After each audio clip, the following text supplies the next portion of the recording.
Olá, pessoal, sejam bem-vindos a mais uma monitoria em Direito Processual Civil 1.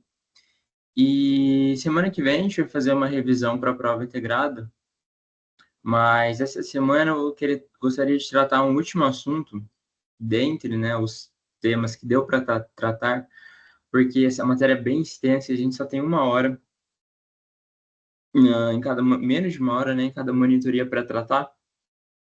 Hoje eu vou querer falar da fase da fase saneadora, do saneamento do processo ou fase ordinatória. Então, para começar, eu vou compartilhar aqui o material.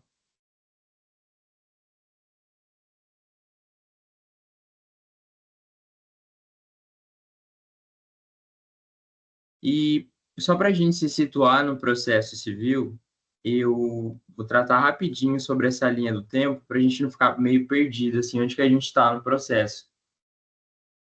Ó, o processo civil, então, vamos lembrar, ele começa com a apresentação da petição inicial para o juiz, que tira o julgador da inércia e leva para ele a demanda do autor, o suposto direito do autor. Isso que a gente chama de fase postulatória, em que as partes fazem pedidos. Postular é de pedir, de fazer pedidos ao juízo em processo. Aí, recebida a petição inicial, o juiz despacha, ou seja, o juiz vê que ela está ok, está em termos, e ordena a citação do réu.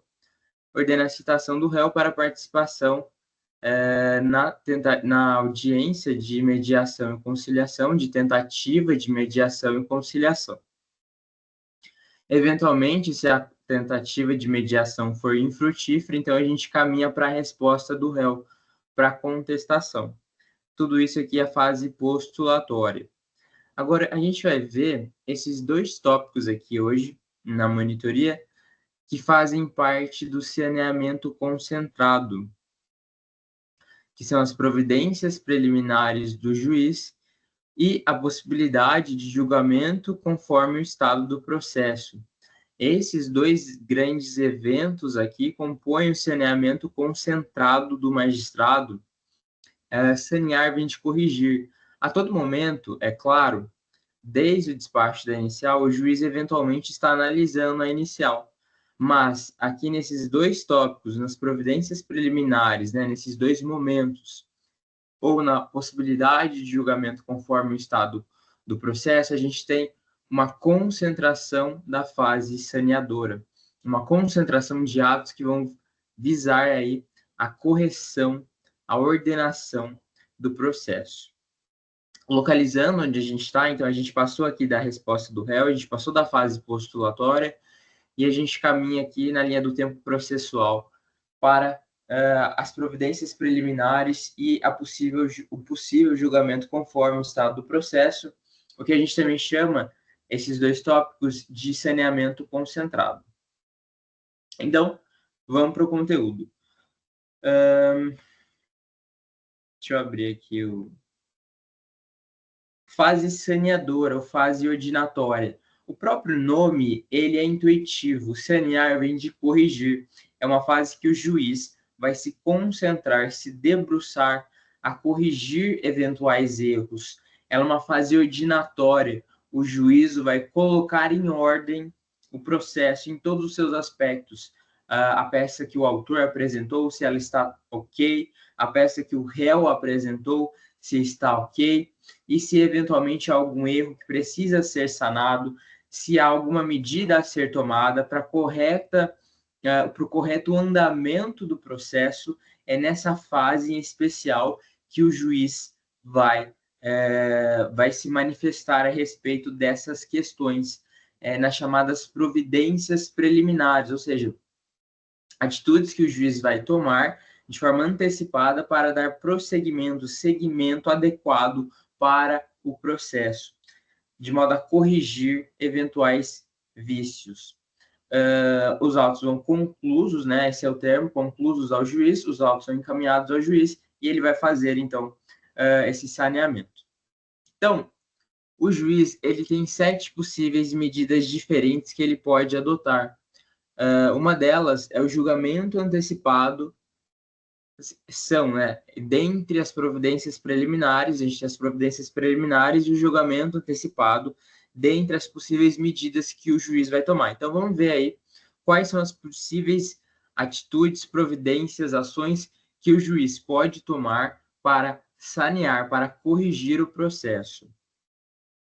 Primeira delas, o juiz vai ver se há revelia e ele vai analisar se, eventualmente, houver revelia naquele processo, se haverá a possibilidade de presumir verdadeiros os fatos do autor, porque a gente vai lembrar que nem toda vez a revelia produzirá a ideia de que os fatos trazidos pelo autor serão presumidos verdade. A gente lembra que tem exceções.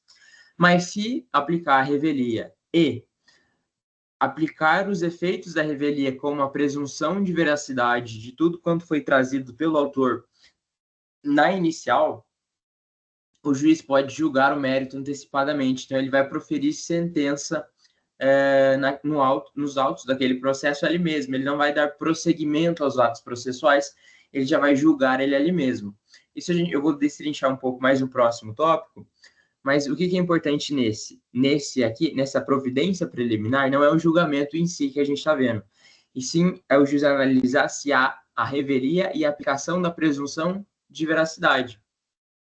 A gente vai lembrar que se houver a revelia e houver a presunção de veracidade, que não é automática, a gente tem que analisar os casos, o juiz vai presumir como verdade as alegações do autor, e os fatos trazidos pelo autor se tornarão incontroversos, ou seja, se algo incontroverso é porque não tenho dúvidas, não é controvertido, não houve ali uma oposição, não houve uma defesa, não houve uma negação da outra parte sobre aquela temática, então cabe ao juiz somente acatar aquilo que lhe foi posto, porque é incontroverso, ou seja, não há discussão sobre o assunto. Com os efeitos da revelia, a presunção de veracidade, ou seja, os fatos se tornam incontroversos, não há discussão sobre o assunto. Sendo assim, o juiz pode pôr fim à lide e exaurir sentença e acabar com o processo. Sentença, decisão, né? O ato processual que põe fim ao processo. Isso é a definição mais simples de sentença. Mas, se não houver a presunção de veracidade, então o juiz não vai poder julgar o processo de modo antecipado. Uma das hipóteses é essa, né? Se ele não vislumbrar que a revelia produz a presunção de veracidade, então ele vai dar prosseguimento aí à produção de provas, instrução do processo. Instrução do processo é o momento de produzir provas. Vamos lembrar das exceções. Por exemplo, o curador, né, o advogado dativo, ele pode fazer uma defesa genérica e não ter aplicado os efeitos da revelia. Por quê? Porque ele se manifestou no processo. Ou então, direito indisponível. Direito indisponível, mesmo que o réu não manifeste, não impugne, não apresente contestação e seja revel, eu não vou presumir que aquele direito indisponível é verdadeiro, porque não é automático. O autor tem o ônus de provar a veracidade de direitos indisponíveis. Então, essas são exceções que o réu será revel, mas não será presumido verdadeiro as alegações do autor, então vai seguir para a fase de instrução, para a fase de produção de provas. Ponto importante, o revel tem o direito de produzir provas, então se lá na frente ele participar da audiência de instrução, ele pode, o revel, mesmo que ele não tenha apresentado defesa, ele poderá produzir provas naquele processo, ainda que não tenha apresentado defesa em momento oportuno. Segundo tópico, réplica. Se o réu, na defesa dele, né, ele trouxer ali um fato novo, extintivo, modificativo do direito do autor, o juiz vai ter que abrir espaço de réplica para que o autor se manifeste sobre as novas alegações trazidas pelo réu. Ou seja, também na hipótese de preliminares. Então, vamos imaginar o processo comum. O autor alega, né, sua pretensão aos fatos, e o réu vai lá e só rebate os fatos do autor. O réu não traz fato nenhum novo, ele só rebateu tudo que o autor trouxe. Então, não há fato novo, e por isso não vai ter réplica, o processo vai seguir. Mas, se o réu, na defesa dele, apresenta fato novo, que a gente chama de defesa indireta, né, em que é um fato modificativo e extintivo do direito do autor, ou se o réu apresenta preliminares, então as preliminares lá que estão no rol do 350, o juiz deve abrir prazo de 15 dias para que o autor se manifeste sobre essas duas defesas, ou seja, sobre as preliminares trazidas pelo réu ou sobre os novos fatos que o réu trouxe na sua defesa. O juiz deve abrir espaço para que o autor se manifeste acerca desses fatos. É uma própria manifestação do contraditório. Então, o autor tem que ter o direito de contradizer os fatos novos que o réu trouxe na ação, porque senão ele trazeria aqueles fatos novos e eles ficariam por isso mesmo. O autor não teria outro momento de rebatê-los. Então, o juiz tem o dever de abrir espaço de réplica para que o autor rebata aqueles fatos novos ou as defesas preliminares trazidas pelo réu na contestação. Próxima possibilidade dessa fase é a regularização. Então, se o juiz perceber algum vício sanável, um vício que tem conserto, ele vai intimar o autor ou o réu para que conserte, retifique aquele vício. Ele vai fixar um prazo nunca superior a 30 dias. Se a parte, né, ela não regularizar a demanda, o juiz pode eventualmente extinguir o feito. E agora um ponto importante, o saneamento do processo, ele marca, conforme o 329, inciso 2 do CPC, a estabilização da demanda. Depois dessa fase de saneamento, o autor não pode mudar mais os pedidos que ele fez, e nem o réu pode mudar os pedidos que ele eventualmente tenha feito em sua defesa.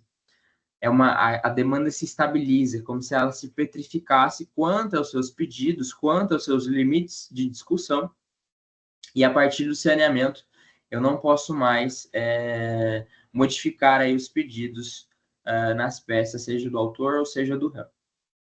Pode o juiz também ordenar a especificação das provas, então ele pode falar que as partes manifestem acerca das provas que pretendem produzir, por exemplo, eu quero prova pericial, testemunhal, então as partes vão ter espaço aí para se manifestar, para falar, juízo, eu preciso de trazer tal testemunha, ou então, juiz, eu preciso da perícia de um vistoriador para instruir o processo. Então, aqui é o momento, aqui também é o momento de pedir a produção de provas, porque a gente vai lembrar que na inicial o autor também pede provas, na contestação também.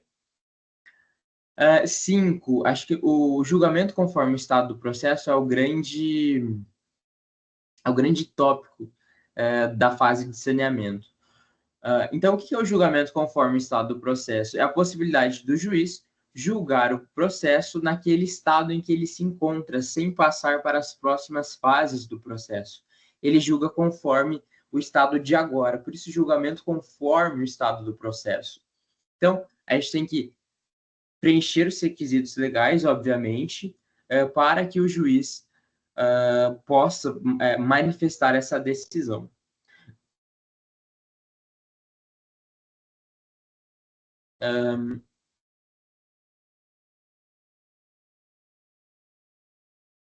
O juiz vai poder julgar o processo conforme o estado em que ele se encontra em 3 hipóteses. Ele vai poder extinguir o processo sem resolver o mérito. Ele vai poder resolver o mérito totalmente no julgamento total, ou ele vai poder resolver o mérito de forma parcial, ou seja, parte do mérito. O primeiro requisito para que ele faça isso é a ausência a aplicação dos efeitos da revelia. Então, aplicaram-se os efeitos da revelia, ou quais sejam a presunção de veracidade dos fatos trazidos pelo autor. Então, a gente pode falar em julgamento conforme o estado do processo. O julgamento conforme o estado do processo, ele pressupõe que o direito já está provado. pressupõe a dispensa da fase de instrução, a fase de produção de provas. É como se o juiz percebesse: esse processo não precisa passar pela produção de provas. Para ser mais eficiente, vou julgá-lo agora mesmo. Então, tem que estar demonstrado cabalmente para o juízo a desnecessidade de produção de provas nesse processo. Então, feito isso, o juiz poderá eventualmente extinguir o processo. Ele vai proferir a sentença determinando a extinção do processo sem resolução do mérito ou com resolução do mérito, mas sem análise dos pedidos, o que seria uma decisão imprópria. Por quê? A extinção do processo sem resolução de mérito está lá nas hipóteses do 485, em que há algum vício na petição, na peça, alguma defesa peremptória que põe fim àquele processo, não sei, nulidade da citação, existência de coisa julgada, não sei, a inépcia da inicial, eventualmente. Então, percebidos alguma das hipóteses do 485, pode o juiz extinguir o processo sem nem resolver o mérito. O que é resolver o mérito? É julgar os pedidos. É o juiz ver quem tinha razão. O juiz nem chega a olhar os pedidos. Ele já extingue o processo porque aquele processo sequer deve continuar. Porque ele tem algum vício, sei lá, já tinha coisa julgada, já tinha coisa julgada, tem algum vício insanável, a petição é inepta. Então, o juiz percebendo isso, ele extingue o processo sem resolução do mérito. Agora, nessa segunda hipótese, embora seja a extinção com resolução de mérito, porque vai estar no 487, inciso 2 e 3, é uma falsa sentença de mérito. Porque o juiz não vai chegar a analisar os pedidos, ele vai verificar a presença de prescrição e decadência, ou seja, o direito do autor está prescrito, ele não tem mais o direito de ação, então ele resolve o mérito porque a prescrição resolve o conteúdo, você não tem mais direito de ação. É uma falsa sentença porque o juiz não resolve o problema, ele só analisa: olha, você não pode discutir esse problema aqui, então ele resolve o mérito, é uma sentença falsa. Ou quando houver desistência da parte ou transação, então as partes chegam aí a um acordo e o juiz extingue o processo com resolução de mérito. Agora, julgamento antecipado no mérito. Então, o juiz, depois de ter recebido a inicial, ter recebido a peça de defesa do réu, ele vai julgar aí o processo antecipadamente, ou seja, dispensando a fase de instrução. A primeira hipótese é a aplicação dos efeitos da revelia, ou seja, a presunção de veracidade dos fatos trazidos pelo autor tornam-se incontroversos, o juiz já julga aí antecipadamente o mérito. E a segunda hipótese é a dispensa de instrução. Eu não tenho que provar aquele direito é certo. Geralmente, quando ele é provado por meio de documentos, eu não tenho que ficar discutindo aquela situação. Então, o juiz já julga o mérito de forma antecipada nessas hipóteses. Mas a doutrina faz uma ressalva. O Marcos Vinícius fala: olha, esse julgamento do antecipado do mérito é um pouco perigoso. Ele abarca uma tese para recurso, qual seja, na apelação, a parte prejudicada alegar: olha, desembargadores, a gente perdeu, a gente foi sucumbente, mas foi porque o juiz de primeiro grau sequer nos deu o direito de produzir provas, então foi cerceado aí o direito de defesa, que está ligado com a ampla defesa e o contraditório. Se eu não posso produzir provas, eu não tive o exercício pleno da ampla defesa. Então, aí é uma tese para, eventualmente, fazer o recurso e modificar a decisão, ou então trazer de novo o processo para a primeira instância para fase de produção de provas. É uma tese para o recurso que o julgamento antecipado do mérito cinge, tira o direito de produção de provas da parte prejudicada. Então, por isso que é um ato assim que o juiz deve tomar um pouco de cuidado. Mas o juiz também pode, enquanto aqui ele faz o julgamento antecipado no mérito de forma total, o juiz também pode julgar o mérito antecipadamente de forma parcial, ou seja, ele vai julgar parte dos pedidos. Uma parte vai ser julgada, vai ter uma decisão, e a outra parte dos pedidos vai seguir para a fase de instrução. O julgamento antecipado parcial do mérito, ele tem a natureza não de sentença, mas de decisão interlocutória. contra a decisão interlocutória que julga parcialmente o mérito daquele processo, cabe agravo de instrumento. Cabe o recurso, né, de agravo de instrumento. Se não interposto, essa matéria estará aí preclusa e eu não posso discutir mais a decisão parcial do juízo. E saneamento concentrado, despacho saneador. Então, o juiz passou pelo processo e viu que não era nenhuma dessas hipóteses de julgamento antecipado do mérito, de aplicação dos efeitos da revelia, e daí ele vai fazer o despacho saneador. Ele vai aí, no chamado saneamento concentrado, tomar algumas medidas para dar prosseguimento à fase instrutória, ao processo. Ele vai fazer uma decisão interlocutória que resolverá determinadas questões processuais, questões ali do procedimento, do processo, questões aí formais, para dar prosseguimento ao processo. Então, o que o juiz pode fazer? Ele pode resolver questões processuais pendentes, como assim? Ele pode delimitar os fatos controvertidos, então ele pode indicar ao autor, indicar ao réu, quais fatos eles devem aí se debruçar, quais fatos eles devem efetivamente se empenhar para provar na fase de instrução. O juiz também pode definir a quem incumbiu o ônus probatório, então ele vai falar, quem tem que provar tal fato é o autor. Ou ele pode falar, não, quem tem que provar tal fato é o réu. Essa é a distribuição do ônus probatório, acontece nesse momento. Mas, em regra, né, o ônus probatório, mas isso a gente vê em provas, o ônus probatório incumbe ao autor, quem alega tem que provar. Mas o juiz pode aí, eventualmente, mudar isso, mudar o jogo e falar, não, o réu tem que provar esse fato. Então, por isso que o juiz aqui vai definir aí o ônus de provar os fatos trazidos.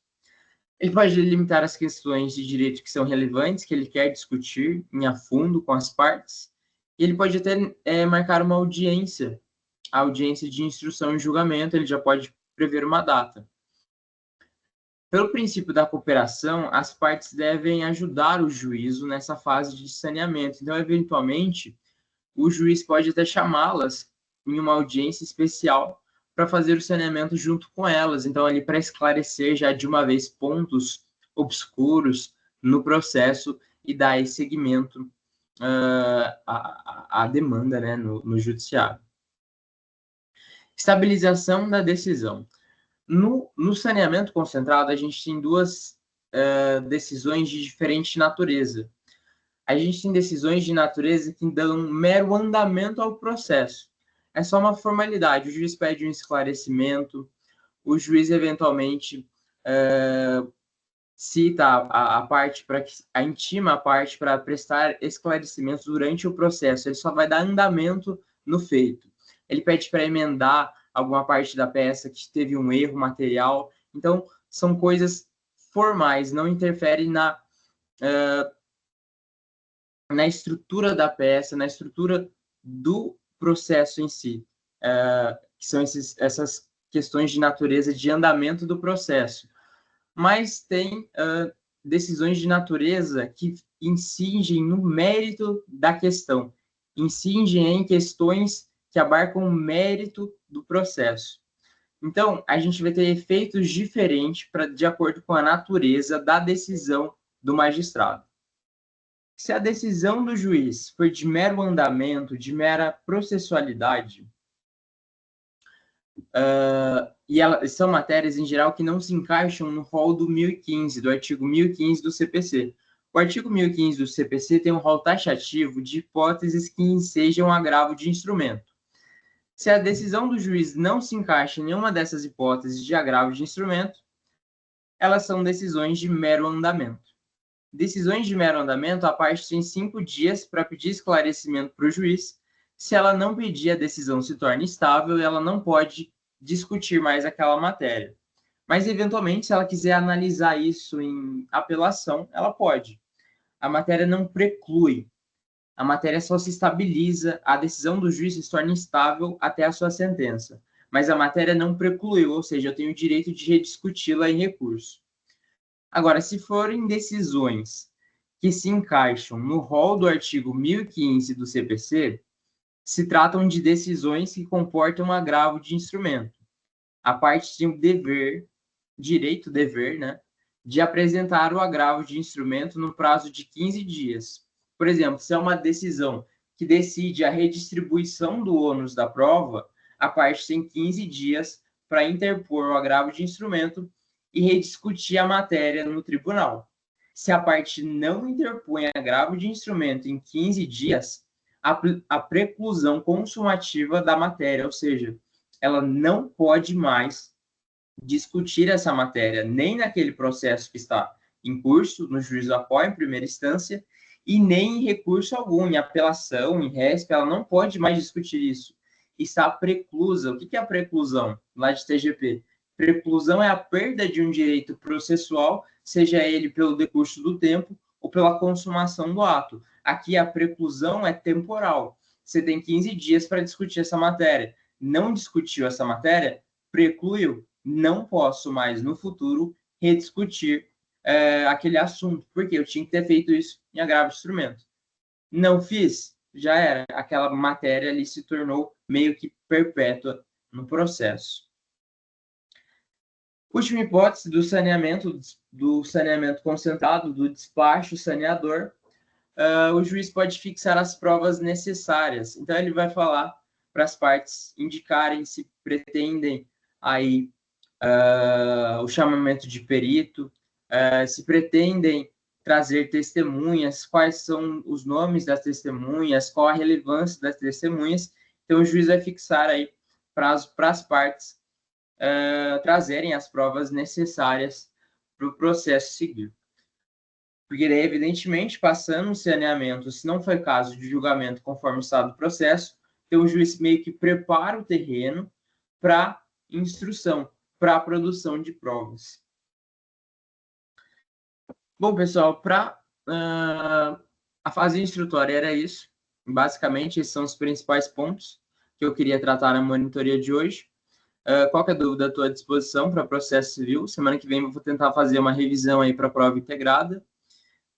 Bons estudos e até a próxima monitoria. Valeu!